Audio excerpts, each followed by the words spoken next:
ও বন্ধু, আমি তোমার উপরে নারাজ না। ওই যুবকের মা এখনো দুনিয়ায় জীবিত, মা বৃদ্ধা, মারে অনেক নির্যাতন করেছে এই যুবক।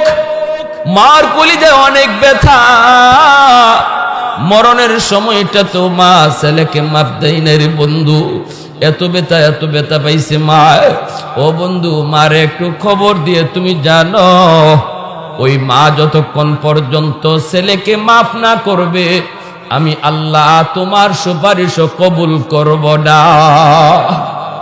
একটা কবরের ভিতরে যুবকের আযাব, আগুনে পুড়ে সাপে কামড় খায়, আর মা মা মা কয়ে চিৎকার করে কান্দে। এই দৃশ্যটা সাহাবীরা দেখেন নাই গো, নবীজি দেখেছেন।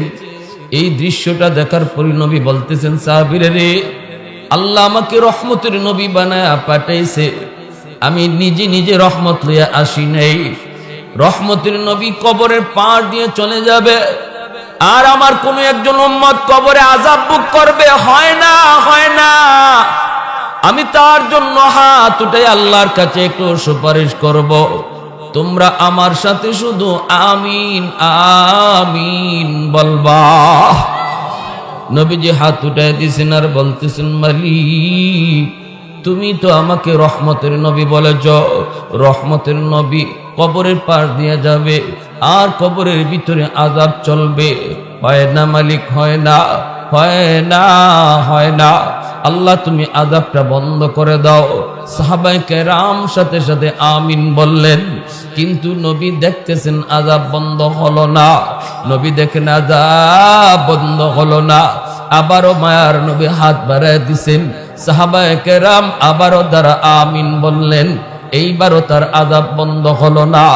আবারও মায়ার নবী হাত উঠে দিলেন, সাহাবায়ে কেরাম আবারও আমিন বললেন। এইভাবে দয়ার নবী, মায়ার নবী 3 বার এই যুবকের জন্য আল্লাহর কাছে সুপারিশ করলেন, কিন্তু আযাব বন্ধ হলো না। এইবার নবী বলতেছেন, মালিক আমার হাতের দাম বুঝি তোমার দরবারে কমে গেল।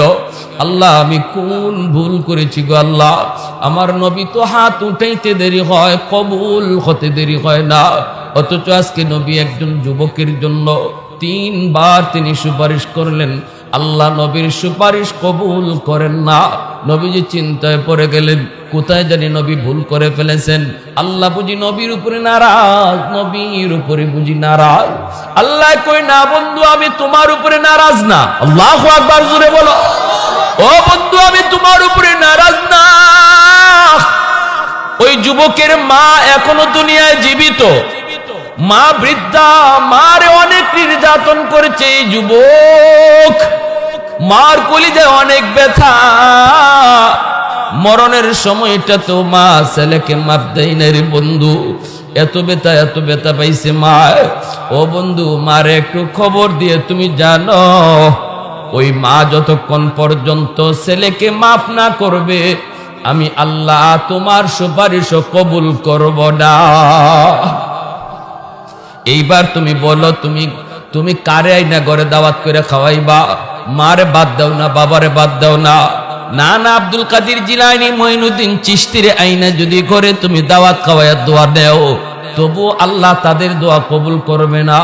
মার কলিজায় যদি ব্যথা থাকে, বাবার কলিজায় যদি ব্যথা থাকে, আমার রহমতের নবীর হাতটা যেখানে আল্লাহ ফিরিয়ে দেয়, সেখানে মঈনুদ্দিন চিশতির হাত বার কি।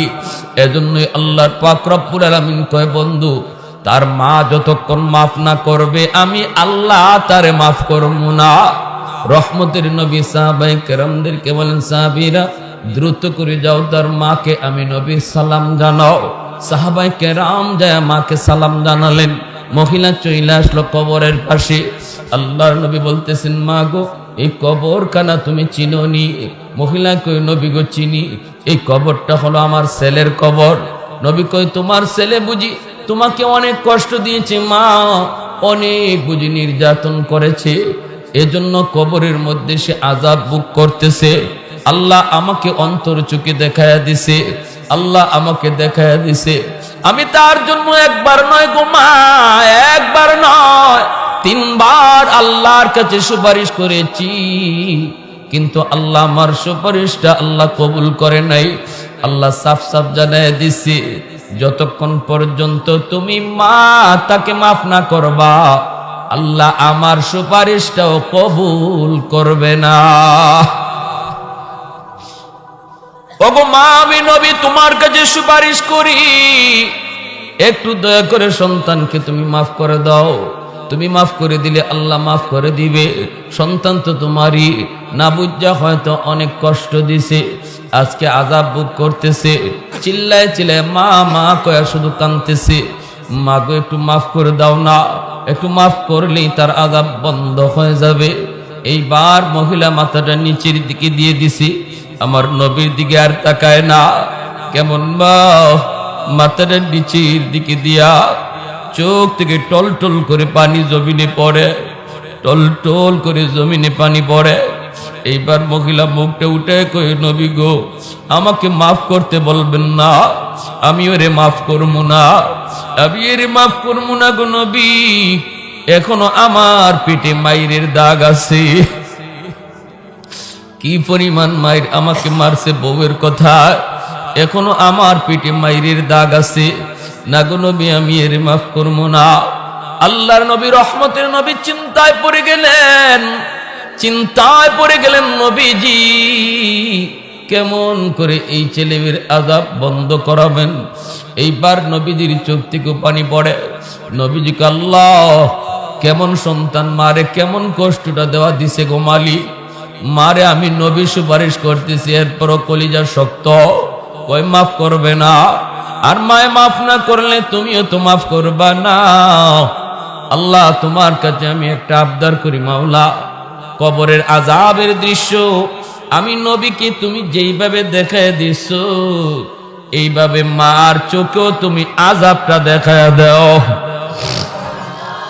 কারণ আমি নবী জানি, মা যদি নিজের চোখে দেখে ছেলের আযাব, মা যদি নিজের চোখে দেখে তাহলে দিল নরম হয়ে যাবে। পৃথিবীতে কোনো বাপ মা সন্তানের কষ্ট দেইকা সহ্য করতে পারে না। যতই সন্তানে বাপ মারে কষ্ট দিক, সন্তান বিপদে পড়লে সবার আগে বাপ মাই কান্না করে, ঠিক কিনা? সবার আগে মা কান্না করে। বিদেশ বাড়িতে সন্তান যদি বিপদে পড়ে, কেউ জানার আগে, সবাই জানার আগে, সবার আগে জানে কে? মা। সবার আগে মা জানে। এজন্য আমার ভাইয়েরা বন্ধুরা, রাসূল কয় আল্লাহ আযাবটা আমাকে যেইভাবে দেখায় দিছো, এইভাবে মাকেও দেখায় তুমি দিবানি। আমার মন বলে মা যদি নিজের চোখে দেখে তাহলে দিল নরম হয়ে যাবে। আল্লাহ বলে, বন্ধু তোমার এই সুপারিশটা আমি আল্লাহ কবুল করলাম। সাথে সাথে কবরের আযাবের দৃশ্য আল্লাহ পাক মার চোখের সামনে আল্লাহ ধরে তুললেন। এইবার সাহাবীরা দেখে না, কিন্তু আযাব নবীও দেখতেছে, মায়ও দেখতেছে। যেই মাত্র মায় দেখে সন্তান আগুনে পুড়ে আর সাপের কামড় খায়, আর মা মা কয়া চিৎকার করে কান্দে, সাথে সাথে মা চিৎকার দেয়া কয়, নবী গো, ওগো নবীজি আমি বুঝি নাই গো নবী, বুঝি নাই, আমার ছেলে এত কষ্টে আছে বুঝি নাই, আমার দিলে যত ব্যথা ছিল আমি সব ভুলে আমার সন্তানকে মাফ করে দিলাম। মাফ করতে দেরি হয়েছে, আযাব বন্ধ হতে দেরি হয় নাই। একটু আওয়াজ দিয়া সুবহানাল্লাহ। कौनैन मुख्तार खुदा तुमको बनाया, कौनैन मुख्तार खुदा तुमको बनाया, उम्मत का निगाहबान खुदा तुमको बनाया, उम्मत का निगाहबान खुदा तुमको बनाया।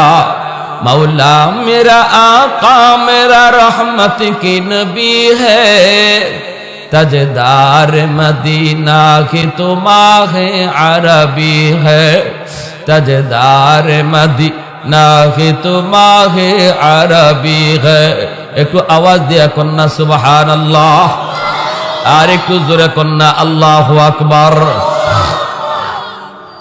আমি যত বেশি সুবহানাল্লাহ বলবো অর্থ হলো আল্লাহ তুমি পাক। আল্লাহ বলে আমারে যে যত বেশি পাক কইব আমি তারে পাক বানায় দিব। আল্লাহু আকবার, আল্লাহ বড়। আল্লাহ বলে আমারে যে যত বেশি বড় কইব আমি তাকে মানুষের মাঝে বড় বানায় দিব।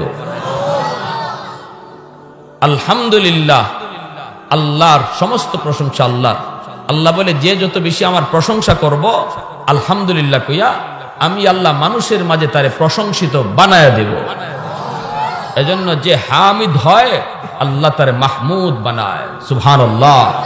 প্যারে হাজিরিন, এজন্য বলতেছিলাম একটা বাস্তব ঘটনা শুধু শুনাই আপনাদেরকে। আমার ভাইয়েরা, কুমিল্লা শহর নাম শুনছিনি আমরা? মনোযোগ কার কার আছে একটু দেখুন তো হাত ওঠে।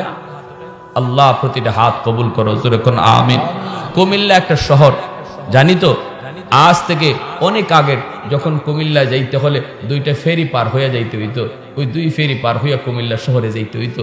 তখনকার সময়ের একটা ঘটনা, একটা যুবক শিশুকালে মা বাবার একমাত্র সন্তান, বাবা রিক্সা চালায়, রিক্সা চালায় ছেলেকে স্কুলে লেখাপড়া করায়। মা মানুষের বাড়িতে কামকাজ কইরা ছেলের লেখাপড়ার খরচ যোগায়। আজও এমন বহু মা বাবা শহরে বন্দরে আমরাও দেখি, বাবা রিক্সা চালায়, ছেলেটা কলেজে পড়ে, কলেজের খরচ বাবা চালাইতেছে, মা মানুষের বাড়িতে কাম করে। যুবক, তুমি আমি জানি না, তুমি আমি বুঝি না, বড় হওয়ার পরে বাপমার সে কোরবানির কথা অনেক সন্তান ভুলে যায়। এই সন্তানটাও যেই ছেলেরে বাবা রিক্সায় করে করে স্কুলে নিয়ে যেত, রিক্সায় করে করে স্কুল থেকে বাড়িতে আনতো, কত স্বপ্ন ছিল বাবা, কত স্বপ্ন ছিল মায়ের, সেই সকল স্বপ্ন ধূলিসাৎ কইরা এই যুবক যখন ঢাকায় যায়, গিয়া যখন ইউনিভার্সিটিতে ভর্তি হয়, ভালো পড়ালেখা কইরা রেজাল্ট পায়, ভালো একটা চাকুরি নেয়, অফিসের হেড বস হয়, নিজের গাড়ি নিয়ে আয় যায়, বড় লোকের মেয়ের সাথে পরিচয় হয়, এরপরে বিয়া কইরা গুলশানে বাসা নিয়ে থাকে। গ্রামের মাকে ভুলে গেছে, বাবাকে ভুলে গেছে। সেই রিক্সাওয়ালা বাবার কথা আর তার ইয়াদ নাই। সেই বাবার কি শ্রম, কি মেহনত, বাবা মার কলিজায় কি আশা, সমস্ত আশাকে চুরমার করে এই ছেলে মাকে হারায় ফেললো, মা বাবাও সন্তানকে হারায় ফেললো। এইদিকে মা পাগলের মতো মানুষের কাছ থেকে শুধু জানতে চায়, আমার ছেলেটারে দেখছো? মানুষকে শহরে দেখছি, সে অনেক বড় অফিসার। মানুষের মুখ থেকে ছেলের খবর নেয় মা। ঈদের দিন মা সারাদিন রাস্তার দিকে চাইয়ে থাকে, কখন ছেলেটা মার ইয়াদ করে গ্রামে আসে। কত যুবক, কত ছেলে শহর থেকে গ্রামে যায় ঈদ মা বাবার সাথে আদায় করার জন্য, কিন্তু ঈদ চলে যায়, ঈদ যায়, কিন্তু সন্তান বাপমার কাছে আসে না। মা একদিন বলতেছে, স্বামী গো, ও স্বামী, সন্তান মা বলতে পারে কিন্তু মা কোনোদিন সন্তান বলতে পারে না। স্বামী গো, তুমি একটু শহরে যায় দেখো না, সন্তানের চেহারাটা কেমন, শহরে যে একটু দেখো না চেহারাটা কেমন, একটু আমারে নিজের দেখাই সে একটু কও না, মানুষের মুখ থেকে আর কত শুনব। বাবা রওনা দিছে ছেলেকে দেখার জন্য। অফিসের গেটের পাশে যাওয়া মাত্রই দারোয়ান গেটটা আটকে দিল। দারোয়ান কই, কার সাথে দেখা করবেন? কই, অমুকের সাথে। দারোয়ান কই, ইনি তো আমাদের অফিসের হেড বস, বসের সাথে দেখা করা যায় না, পারমিশন লাগে, আপনি এখানে একটু দাঁড়ান, আমি বসকে যাই জিজ্ঞেস করি। দারোয়ান যায় কই, স্যার, একজন মুরব্বী মানুষ, অভাবী মানুষ, গ্রামের মানুষ, চেহারা দেখলে বোঝা যায় আপনার সাথে দেখা করতে আসছি। এই কথাটা কওয়ার পর ছেলে তখন বলতেছে, দেখি কে সিসি ক্যামেরা অন করছে। সিসি ক্যামেরা অন কইরা ছেলে চিনে ফেলেছে। দারোয়ান যেই বৃদ্ধ মানুষটার কথা বলল গেটের পাশে দাঁড়ানো, এই বুড়া মানুষটা আর কেউ নয়, এই বুড়া মানুষটা হলো তার রিক্সাওয়ালা বাবা। যে বাবা রিক্সা করে করে তার স্কুলে নিয়ে যাইত, স্কুল থেকে আবার বাড়িতে আনতো, মাঝে মাঝে কত জায়গায় ছেলেকে নিয়ে ঘুরতেও যেত, শিশু বাচ্চা ঘুরতে মন চায়, কত জায়গায় ঘুরাইতো। বাবাকে দেখার পরেও তার দিলটা নরম হয় নাই। দারোয়ানকে বলতেছে, নে 500 টাকা নে, নিয়া দিয়া দিবি আর বলবি এখন আমি ব্যস্ত, দেখা করার টাইম নাই। নাউজুবিল্লাহ, জোরে বলে আমার টাইম নাই, দেখা করার টাইম নাই। 500 টাকা দিয়া দিবি। দারোয়ান তো আর জানে নাই বুড়া মানুষটা তার স্যারের কি হয়। দারোয়ান মনে করেছে মনে হয় কোনো ভিক্ষুক। দারোয়ান 500 টাকা আইনা বলতেছে চাচা এই যে নেন, স্যার খুব ব্যস্ত মানুষ, স্যারের সাথে দেখা করা যায় না, এই যে নেন আপনারে 500 টাকা দিয়ে দিছি। তখনই বাবাই কইতেছে বাজা একটু যাই আমার বাজান রে কও আমি ভিক্ষুক না, আমি ভিক্ষা নিতে আসি নাই রে বাবা, আমি আসছি শুধু আমার সন্তানের চেহারাটা এক নজর দেখার জন্য। মনে হয় আমার ছেলে আমারে চিনে না, আমারে হয়তো চিনতে পারে না, একটু পরিচয় দিয়া কও আমি তার আব্বা আইছি। সাথে সাথে দারোয়ান চিৎকার দিয়া মাটিতে বইসা কই চাচা আপনি বুঝি আমার স্যারের বাবা হন? বলো হ।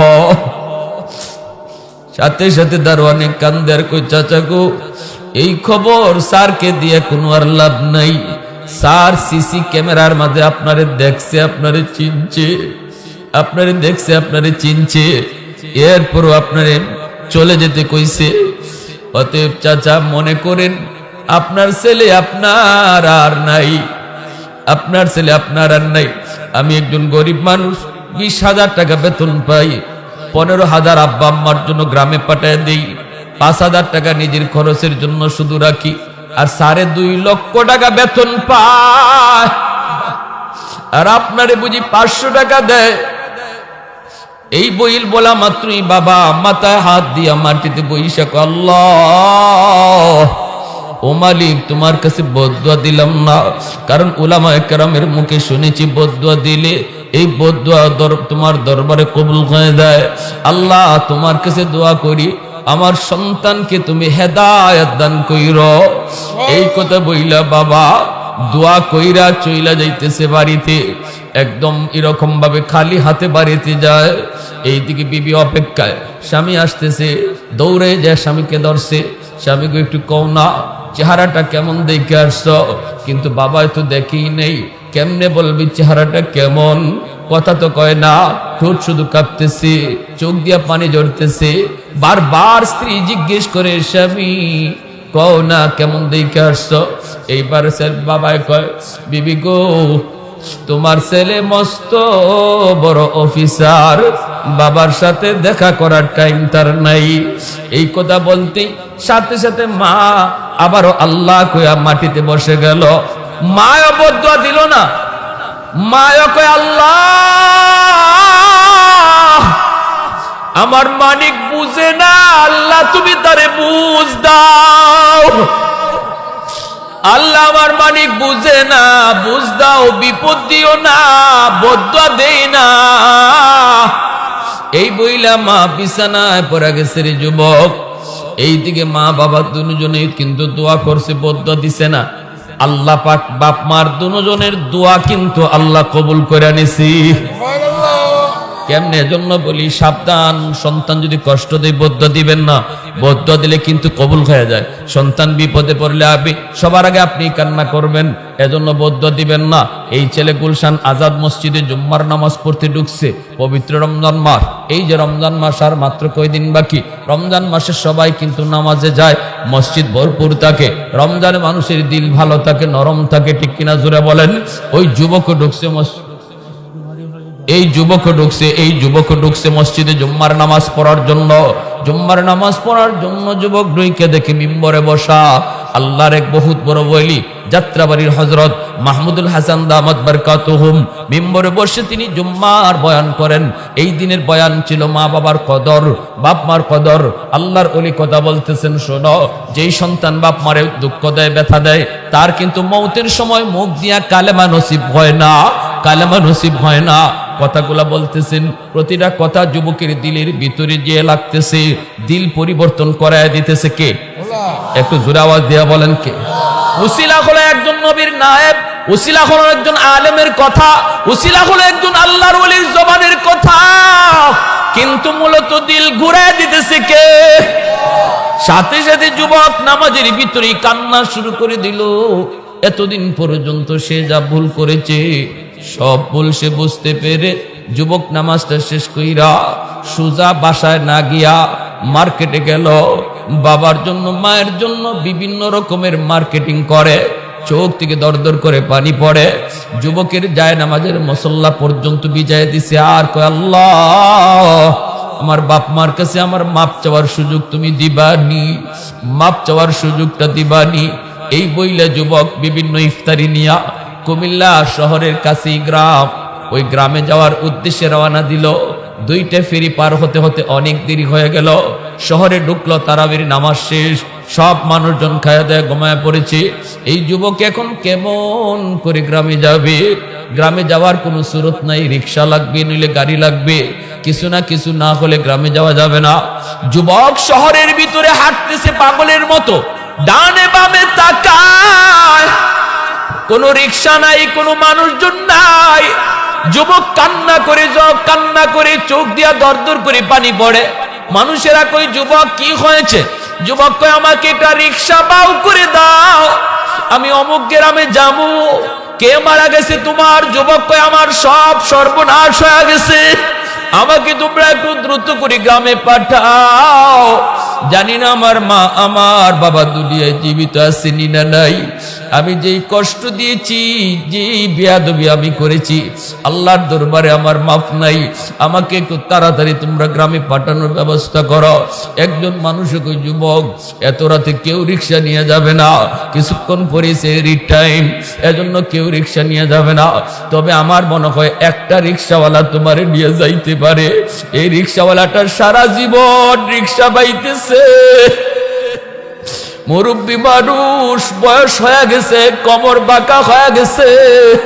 আমি তারে দেখেছি রাতের বেলাও সে মাঝে মাঝে রিক্সা টানে, কারণ তার টাকার বড় প্রয়োজন। গ্রামে তার স্ত্রী বিছানায় পড়া, প্রতিদিন ওষুধ নিয়ে যেতে হয়, তারে ছাড়া তুমি কাউকে পাবা না। যুবক কই গেলে পাইমু? কয় সে কোনো গ্যারেজে রিক্সা রাখে না, কারণ গ্যারেজ ভাড়া দিতে পারবে না। একটা দোকানের সামনে রিক্সাটা আটকায়া দোকানের বারান্দায় বসে বসে রাত কাটায় দেয়, কোনো কাস্টমারের আশায়, প্যাসেঞ্জারের আশায়। মনে কয় তুমি তারে পাইতে বড়। যুবক কই কোন দিকে? কই দিকে যাও? যুবক রওনা দিছে, আইসা দেখে হয় একটা বড় দোকানের সামনে একটা রিক্সা দাঁড়ানো, আর একজন বুড়া মানুষ বারান্দার মধ্যে মাটিতে বসে বসে কাঁপতেছে। শীতের বাতাসে কাঁপতেছে, কিন্তু মুখটা চেনা যায় না। গামছা দিয়া মুখটা পেঁচে রাখছে যেন বাতাস নাক মুখ দিয়ে ঢুকতে না পারে, মুখটা চেনা যায় না। যুবক কাছে গিয়েই কয় চাচা অমুক গ্রামে যাইবেন নি? যুবক যারে চাচা কয়া ডাক দিছে, যুবক জানে না এই চাচাই হলো তার রিক্সাওয়ালা বাবা। যেই মাত্র কইছে চাচা যাবেন নি, সাথে সাথে বাবা ছেলের চেহারা না দেখলো কণ্ঠটা শুনে বাবা ছেলেকে চিনে ফেলেছে। কারণ পৃথিবীতে বাপ মা সন্তানের কণ্ঠ কোনোদিন ভুলে না। হাজারো শিশু বাচ্চার ভিতরে কোন বাচ্চাটা মার, এটা কিন্তু মা ওয়া ওয়া শব্দ শুনলেই বুঝে ফেলে। পৃথিবীতে একমাত্র বাপ মা, যেই বাপ মা সন্তানের কণ্ঠ কোনোদিন ভুলে না। যেই মাত্র ছেলে কইছে চাচা অমুক গ্রামে যাইবেননি, বাবা তো চিনে ফেলেছে। আবার সন্তান তো আইসা আমাকে জিগায়, বাবা আর মাথা তুলে না, চেহারা আর দেখায় না। বাবা মাথাটা নিচের দিকে দিয়েই কইতেছে হ বাবা যাব, হ বাবা যাব। ছেলে কয় ভাড়া কত দেওয়া লাগবে? তখনই বাবা মাথা নিচের দিকে দেওয়া, মাথা তুলে না, চোখ থেকে টপ টপায়া পানি পড়ে বাবার। কান্দে আর কই বাবা রে, জীবনে কত মানুষের কাছ থেকে আমি ভাড়া নেই নাই, আজ আমি তোমার কাছ থেকেও ভাড়া নিব না। কারণ বাবার মনে পড়ে গেছে জীবনে কতবার আমি বাবা তোমার রিক্সা উঠাইছি, কত করে রিক্সা স্কুলে নিলাম, কত করে স্কুল থেকে বাড়িতে আনলাম, কত করে বাজারে ঘুরাইলাম, কত দিকে বাবাই তোমারে নিয়ে হাঁটলাম ঘুরলাম। আজকে কোনোদিন বাবা রিক্সার ভাড়া তোমার কাছ থেকে চাই নাই, আজকে তুমি বুঝি বাবারে রিক্সা ভাড়া দিতে চাও। বাবা মাথার নিচের দিকে দিয়ে কইতেছে, বাবা তুমি আমার রিক্সায় উঠো, আমি তোমার কাছ থেকে ভাড়া নিব না। আল্লাহু আকবার। পৃথিবীতে মায়ের মতো আপন কেউ হবে না, পৃথিবীতে বাবার মতো আপন কেউ হবে না। তোমরা কোনোদিনও মায়েরই মনেতে কষ্ট দিও না, তোমরা কোনোদিনও বাবারই মনেতে কষ্ট দিও না। কত পাপী মন আছে মাকে কষ্ট দেয়, মায়ের মনে কষ্ট দিয়ে অভিশাপ নেয়। মায়ের মনে কষ্ট দিলে খোদা যে সহে না, মায়ের মনে কষ্ট দিলে খোদা যে সহে না। তোমরা কোনোদিনও মায়েরই মনেতে কষ্ট দিও না, তোমরা কোনোদিনও বাবারই মনেতে কষ্ট দিও না। 10 মাস 10 দিন গর্ভে রেখে মা জননী তোমায় আমায় করছে লালন এই ধরনী। সে কথা কি বন্ধু তোমার মনেতে পড়ে না, সে কথা কি বন্ধু তোমার মনেতে পড়ে না। তোমরা কোনোদিনও মায়েরই মনেতে কষ্ট দিও না, তোমরা কোনোদিনও বাবারই মনেতে কষ্ট দিও না। এই বইলা ছেলে রিক্সা উঠে গেল, ছেলে কই আমি তোমাকে ডাবল ভাড়া দিব, একটু তাড়াতাড়ি নিয়ে যাও। বাবাই রিক্সা টানে, ছেলে রিক্সার সিটে বসা, গ্রামের দিকে রওনা দেয়। বাবা যায় আর বাবা কান্দে, এইদিকে ছেলে সিটে বসে কান্দে, ওইদিকে বাবা রিক্সা চালায় আর বাবায় কান্দে। একটু পরে বাবায় টের পাইল ছেলে কান্দতেছে। বাবাই জিজ্ঞেস করে, বাজান অমুক গ্রামে তুমি কেন যাবা, কি জন্য যাবা রে বাবা? ছেলে কয়, এই গ্রামটা হলো আমার নিজের গ্রাম, এই গ্রামে আমার মা থাকে, আমার বাবা থাকে। আমি আমার বাপ মার সাথে অনেক দিন যাবৎ দেখা করি না, আমি বড় নিমক খারাপ, আমি বড় কুলাঙ্গার, জানি না আল্লাহর দরবারে আমার মাফ আছে না নাই। আপনি একটু দ্রুত করে আমাকে নিয়ে যান, আমি আমার আব্বা আম্মার কাছে মাফ চাইতে এসেছি। আল্লাহ আমার দিল ঘুরে দিছে, আমি অন্ধকার জগতে ছিলাম গো, আমি তো ভুল পথে ছিলাম, আল্লাহ আমার সঠিক বুঝটা ফিরে দিছে। এই কথা বলতেই বাবা এইবার আল্লাহর শুকরিয়া আদায় করে বাবাকে, আল্লাহ তুমি বুঝি আমাদের দোয়া কবুল করছো। সাথে সাথে বাবা রিক্সাটা আটকায় ফেলায়, রিক্সা থেকে নামে। ছেলে কই, চাচা আটকায় না, একটু দ্রুত যান, দ্রুত যান। বাবা রিক্সা থেকে নাই মা, এইবার মুখ থেকে মাফলাটা সরাইতেছে আর কাঁদতেছে, কই বাজান রে দেখো তো এই বুড়া মানুষটারে চিনোনি, দেখো তো বাবা একটু বুড়া মানুষটারে চিনোনি। যেই মাত্র মাফলাটা সরাই দিছে, ছেলে লাফ দিয়া গিয়া বাবার পা জোরে কান্না শুরু করে দিল, আর বাবা টান দিয়া বুকে উঠে কপালে চুমা খায়, কপালে চুমা খায়। বাবার সাথে সাথে কিন্তু সন্তানকে মাফ করে দিল, বাবার কলিজা কিন্তু খুশি হয়ে গেল। দরজার কাছে গিয়ে আম্মা কয়া ডাকটা দিতে দেরি হয়েছে। এতদিন পর্যন্ত যেই মা বিছানায় শুয়ে শুয়া খালি মানিক মানিক কয়ে কয়ে কান্ত, বাজান রে কোন দিন আমার আজরাইলের সাথে সাক্ষাৎ হয়ে যায়, এর আগে বুঝি আমি মা তোমাকে একটা নজর দেখবো না। ওই মার কাছে যায় যখন আম্মা কয়া ডাক দিছে, সাথে সাথে মা সুস্থ হইয়া বিছানা থেকে দাঁড়ায় গেছে। এজন্য পৃথিবীতে একমাত্র মা বাবা যাদেরকে খুশি করা খুব সহজ। এ যুবক যদি কষ্ট দিয়া থাকো, মাফ চাইতে দেরি বাপ মায় মাফ করতে দেরি হয় না। সন্তান কোনোদিন বাপ মার কাছে বড় হয় না, যত বড়ই হোক না কেন সন্তান বাপ মার কাছে সব সময় ছোট থাকে রে বাবা। আজকে তুমি বড় হয়ে গেছো, বাবার কোমরে শক্তি নাই, বাবা তোমার দিকে তাকায় আছে, আমার ছেলে কখন জানি আমার জন্য ঔষধ নিয়ে আসে। মা তাকায় থাকে, আমার ছেলে কখন জানি আমার জন্য পান সুপারি নিয়ে আসে। তুমি যদি আনো তাহলেই পায়, নতুবা আজকে পায় না। একদিন তুমি বাবার হাতের দিকে তাকায় থাকতা, আমার আব্বা বাজার থেকে কিছু আমার জন্য আনলে আমি পাবো।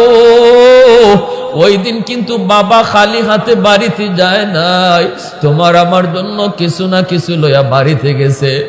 এ যুবক, এজন্য আজকে ওই বাবা গায়ের শক্তি নাই, পকেটে টাকা নাই, বাবা আজকে তোমার আমার মুখের দিকে তাকায় আছে, ঠিক কিনা? এজন্য আল্লাহ কই ইম্মা ইয়াবলুগান্না ইনদাকাল কিবারা আহাদুহুমা আও কিলাহুমা ফালা তাকুল লাহুমা উফ ওয়ালা তানহারহুমা ওয়া কুল লাহুমা কাওলান কারীমা। এজন্য আল্লাহ কই, ও দুনিয়ার সন্তানেরা সাবধান, বৃদ্ধ বাপ মারে কষ্ট দিয়ে কথা কইও না, আহ উহ মুখ দিয়ে বের করায়ও না, দমক দিয়া বাপ মার সাথে কথা কইও না। এজন্য বাইরে আজকে রাত্রে আমরা বাপ মারে খুশি করে ঘুমাবো, এমন কোন সন্তান আছেন? নবী কয়, যেই সন্তান রাতের বেলা বাপ মারে খুশি করে ঘুমাবে, সকাল হতে আল্লাহ তার জন্য জান্নাতের দরজা খুলে দেয়। আজ রাত বাপ মারে খুশি করে ঘুমাইতে চায় এমন কোন কোন ছেলে আছে? হাত তুলে আল্লাহকে দেখো, আল্লাহ কবুল করে, জুড়ে বলি আমিন।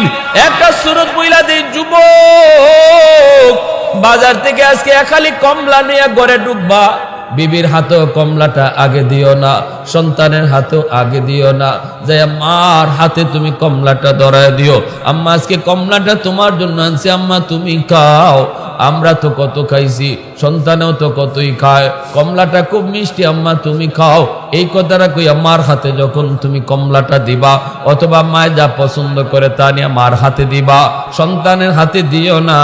ভালো করে শুইনো যুবক, তোমার মা কিন্তু কমলা নিজে খাবে না, এই কমলা কিন্তু সুলাইয়া তোমার সন্তানরে আগে দিবে, ঠিক কিনা? জোরে বলো। কইবে কই আমার নাতি, কই আমার নাতিন, কিন্তু মার হাতে দেওয়ার সাথে সাথে মার দিল খুশি হয়ে যাবে। আল্লাহ বলে বন্ধু তুমি জানায় দাও, সে শুধু মারে খুশি করলো না, আমি আরশের মালিক রে খুশি কইরা নিল। এ যুবক, মশারিটা আজকে তুমি মার মশারিটা নিজে টানায় দিবা, বাবার মশারিটা নিজে টানায় দিবা, বাবার বিছানাটা নিজে কইরা দিবা, মাথায় অন্তত যদি পারো একটু তেল লাগায় দিবা।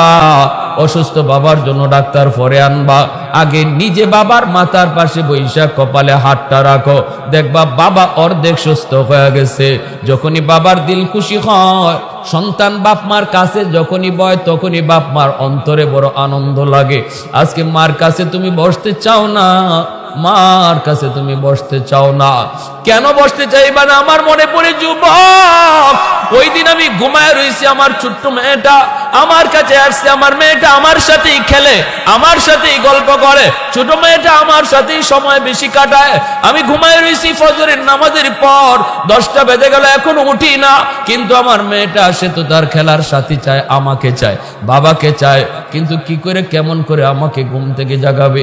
আইসা আব্বুকে ডাক দেয় না, আইয়া আমার বিছানার মধ্যে আইসা ঘুমাইছে, আমার বালিশটার মধ্যে মাথাটা লাগাইছে, মাথাটা লাগায়া এরকম ভাবে আমার গালের সাথে গালটা লাগায়া এইভাবে ঘষাইতেছে যেন আমার ঘুমটা ভাঙ্গে। মাঝে মাঝে আমার নাকের সাথে নিজের নাকটাও লাগায়, তখন আমার ঘুমটা ভেঙ্গে গেছে। ঘুমটা ভাঙ্গার পর আমি চাই না, আমি চোখটা মুইজাই রাখছি, আর আমি মনে মনে চাইতেছিলাম, এত ভালো লাগতেছিল আমার, এত খুশি, মন চাইতেছে আর একটু আমার গালটা যদি আমার সন্তানে, আমার বাবুটা যদি আর একটু গালটা ঘষায়, আমার তখন এত ভালো লাগে, আমি যদি চোখ খুলি তাহলে তো সরে যাবে। এজন্য আমি চোখটা খুলি না, শুধু ভালো লাগতেছে, যদি আরাম লাগতেছে, মন শুধু চাইতেছে। ভাইয়েরা বন্ধুরা, একটু পর চোখটা তাকাইল, মাত্রই হাইসা দিল। ভাইয়েরা, তখন আমার চোখ থেকে দৌড় দৌড় করে পানি পড়ে, কোন কথা মনে কইরা? আজকে আমার সন্তান আমার কাছে বসলে পরে আমার যতটা ভালো লাগে, আমার মা দুনিয়ায় না, আমার বাবা হয়তো দুনিয়ায় নেই, অথবা বাপ মা দুনিয়া আছে, ওই বাপ মাও চায় আমার সন্তানটা একটু আমার কাছে আইসা বসুক, আমার সন্তানটা একটু আমার কপালে হাত রাখুক, তখন বাপ মার দিল খুশি হয়ে যায় রে যুবক। আল্লাহ কই বন্ধু তুমি জানায় দিও, যে কোনো আচরণে যখন সন্তান বাপ মারে খুশি করে, তখন আমি আরশের মালিক তার উপর খুশি হয়ে যায়। মুখ পইরা আম্মা কইয়া ডাক দিও, মুখ পইরা পইরা আব্বা কইয়া ডাক দিও। বাজারে যাইতে কই আব্বা বাজারে যাই কিছু লাগবে নি। ঘর থেকে বের হতে কই আম্মা ঘর থেকে বের হই বাজারে যাই মা তোমার কিছু লাগবে নি। এই যে মুখ পইরা আম্মা আম্মা আব্বা আব্বা ডাকবা, এই বাবা ডাকটা বাবা শোনার জন্য বড় আকাঙ্ক্ষিত, আম্মা ডাকটা শোনার জন্য মার দিলটা বড় আকাঙ্ক্ষিত। এজন্য বড় হওয়ার পরে আমরা অনেকেই আম্মাকে বেশি আম্মা ডাকি না, আব্বাকে বেশি আব্বা কইয়া ডাকি না। শিশুবেলা যতবার আব্বা আব্বা কইছো আম্মা আম্মা কইছো, বড় হয়ে কথা কওয়ার আগে আম্মা, কথা কওয়ার পরে আব্বা, কথা কওয়ার মাঝখানে আম্মা, এইভাবে তুমি ডাইকো। এই আম্মা ডাক শুনলে পরে মা খুশি হয়ে যায়। পৃথিবীতে আর কোনো মানুষকে এত সহজে খুশি করা যায় না, বাপ মারে যত সহজে খুশি করা যায়। আর আল্লাহ বলেছে বন্ধু, আর বাপ মা খুশির লগে লগে আমি আল্লাহ তার উপর খুশি। আল্লাহ আমাদের সবাইকে কবুল করেন, আমাদের প্রত্যেকের আব্বা আম্মার সঠিক খেদমত আদায় করার তৌফিক দান করেন। আর যাদের বাপ মা নাই বলবেন হুজুর আমরা কেমনে খুশি করব? একখান হাদিস কই আবু দাউদ শরীফের রাওয়ায়াত, মান যারা কবরা আবাইহি ফি কুল্লি জুমআতিন গুফিরা লাহু কুতিবা বাররান। সন্তান যদি জুম্মার দিন বাপ মার কবর জিয়ারত করে, তাহলে আল্লাহ পাক এই সন্তানের উপরে বাপ মারে রাজি করায়া দেয়। আল্লাহ এই সন্তানকে মাফও কইরা দেয়, সন্তানের উপরে বাপ মা খুশি হয়ে যায়। বলুন তো জুম্মার দিন বাপ মার কবর জিয়ারত কঠিন কাজ না সহজ কাজ? কারা কারা জুম্মার দিন কবর জিয়ারত করবো? ইনশাআল্লাহ জুম্মার দিন অবশ্যই কবর জিয়ারত করব। মা বাবা দাদা দাদি আত্মীয় স্বজনের কবর তারা আমাদের কাছে